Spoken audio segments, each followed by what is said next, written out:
Today, we're going to talk about the 12 simple and very powerful home remedies that will not only help you prevent hair loss, but also help you regrow the hair back. You know, losing your hair is a devastating experience, and you want to try natural things first before you try medication, simply because there are side effects. So I'm going to show you 12 very effective, very cool things that you can do that are pretty cheap. They don't cost you much money. So get a piece of paper out and write these things down. Now, the first two things I want to talk about, very important, very significant, but very few people are aware of this. So if you think about what the hair is exposed to on a regular basis, well, you take a shower and you're exposing your hair to the water. Did you know that the fluoride in your water creates significant hair loss, as well as acne in your skin? Yes, this is true. The fluoride that is supposed to be good for our teeth actually destroys our hair. So the first piece of advice I'm going to give you is just stop taking a shower. I'm just kidding. What you really want to do is just get a simple shower head that filters out fluoride. Now that right there could be the reason why you're losing hair. In fact, fluoride also blocks your thyroid, and a hypothyroid condition can very easily stop your hair growth. All right, the next thing you need to know about is your shampoo. Sulfates. Sulfates destroy protein, and your hair is made up of 91% protein. So if you're exposing your hair to sulfate shampoos on a daily basis, you're literally creating all sorts of problems and inhibiting hair loss. So you really want to make sure you get a sulfate-free shampoo. All right, those are the two things that you just need to avoid.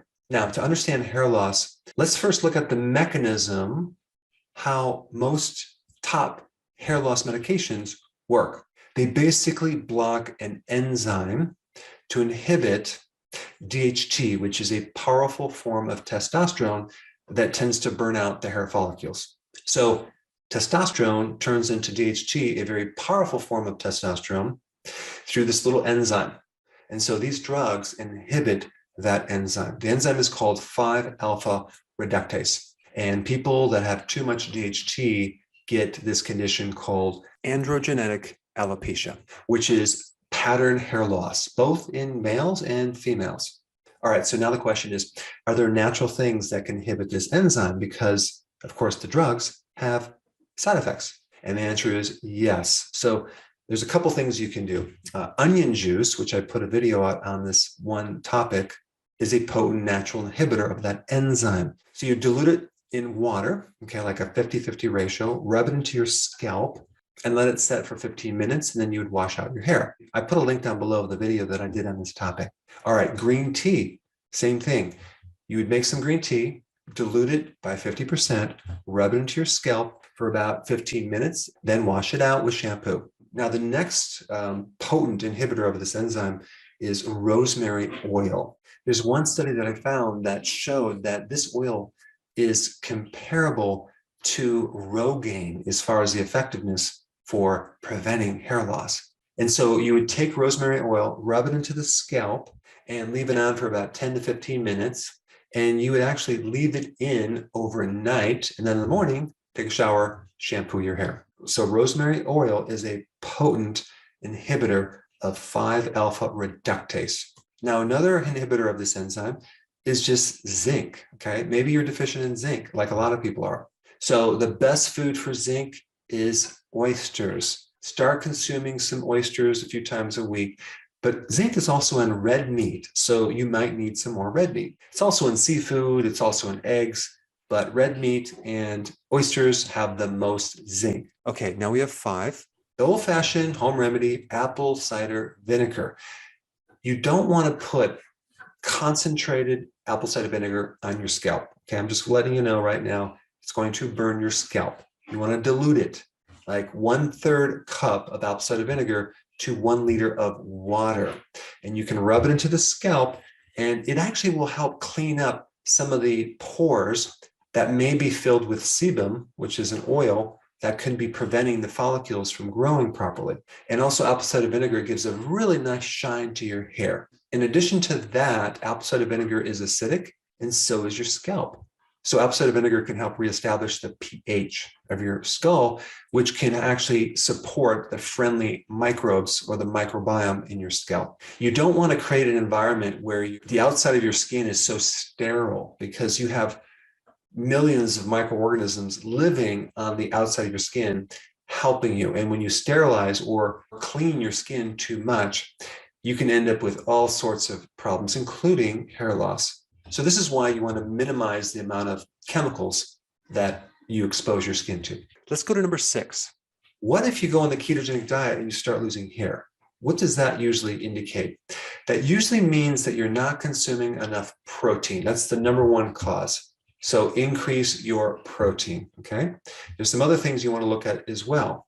Number one, trace minerals, especially if you are doing intermittent fasting or fasting with your ketogenic plan, because we are very, very deficient in trace minerals in our food. Trace minerals are minerals needed in very small amounts, but they're very, very essential. So either consuming food high in trace minerals like sea kelp or shellfish or fish from the ocean, and sea salt is a good one, or just get a plant-based trace mineral product, will add more trace minerals to give the hair what it needs to build. All right, the other key vitamins that are needed are the B vitamins. And so there are a lot of links between a B vitamin deficiency and hair loss. So you want to make sure you're taking enough B vitamins. And so nutritional yeast is a really good remedy for that. Just make sure that when you're doing nutritional yeast, that you want to get it unfortified with synthetic vitamins. All right, number 7, cruciferous vegetables. If you have too much estrogen, that can affect your hair. This is why women, when they go through their menstrual cycle, tend to lose hair. This is an excess amount of estrogen. And so one of the natural ways to help regulate estrogen is to start consuming cruciferous vegetables.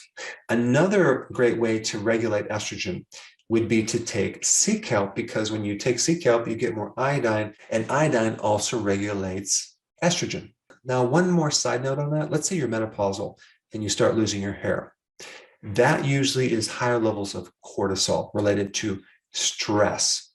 And if that's your situation, I put a link down below on cortisol, because that's a very, very important topic. Let's talk about number 8, selenium. Next home remedy would be something to support a hypothyroid condition.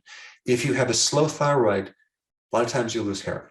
And one of the key trace minerals for the thyroid to support it and help convert T4 to T3 is selenium. And the best food for selenium is Brazil nuts and seafood and seaweed or sea kelp. Now, if you do sea kelp, you also get the iodine that's also good for your thyroid. And one note about that, you can have a hypothyroid condition from other reasons that are not related to selenium. For example, you can have high estrogen. Too much estrogen inhibits the thyroid function. You could have a fatty liver or liver damage. That can stop your T4 from converting to T3. You could have gut damage from antibiotics, from eating the wrong foods, especially gluten. I would say out of all the foods that is damaging to the thyroid, it would be grains, specifically the gluten in the grains, okay? So if you have Hashimoto's, which is usually 90% of all hypothyroid cases, you definitely need to avoid gluten like the plague, because that will keep the thyroid inflamed and you're going to have a difficult time fixing that problem. Then we have 9, increase your vitamin D. You want to get more sleep, and you want to start exercising to reduce stress. Stress is a huge problem with your hair. In fact, a lot of people, if you ask them, when did you lose your hair? After an emotional, stressful event, because you're spiking cortisol, and cortisol is very damaging to proteins. Now, a couple things you can do if this is your situation. Start taking more vitamin D. In fact, you just need to be out in the sun more if you can do that. Now, if it's winter, it's going to be a hard time, but more vitamin D can greatly, greatly help your hair and lower your stress. Vitamin D3 can act like a natural cortisol hormone. but without the side effects. It does very similar things. It's an anti-inflammatory. So to reduce stress, you want to increase your vitamin D and or expose yourself to sun. You want to get more sleep. I have a ton of videos on that if you're new to my channel. You want to start doing daily walks, and you want to start exercising to reduce stress. All right, number 10.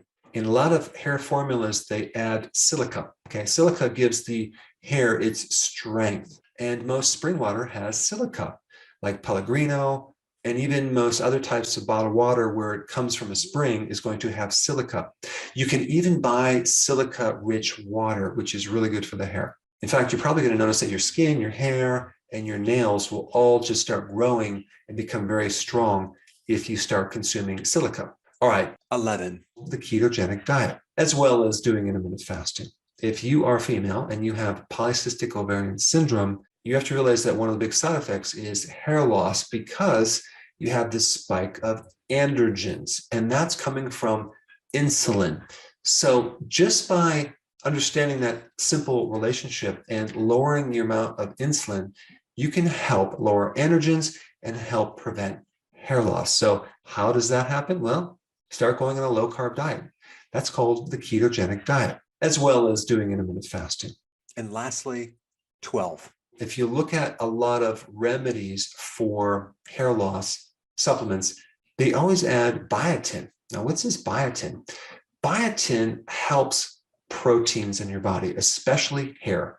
Biotin will help regrow your hair and prevent the loss of hair. But biotin is a very key B vitamin for the manufacturing of these proteins that give the hair its structure. And biotin is made by bacteria. Okay, so your own gut makes biotin.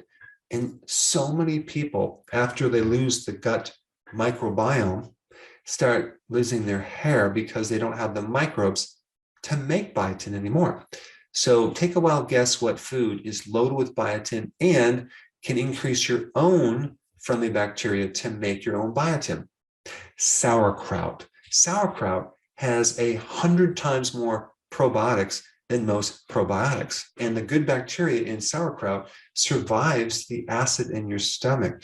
Plus, it gives you massive amounts of vitamin C, which is also needed to help grow proteins, specifically collagen and keratin. So sauerkraut on a regular basis can greatly help you reestablish your microbiome in your gut, help give you vitamin C, and give you more biotin. Now, if you have a receding hairline, I did a very specific, important video on that topic, and I put it right here. Check it out.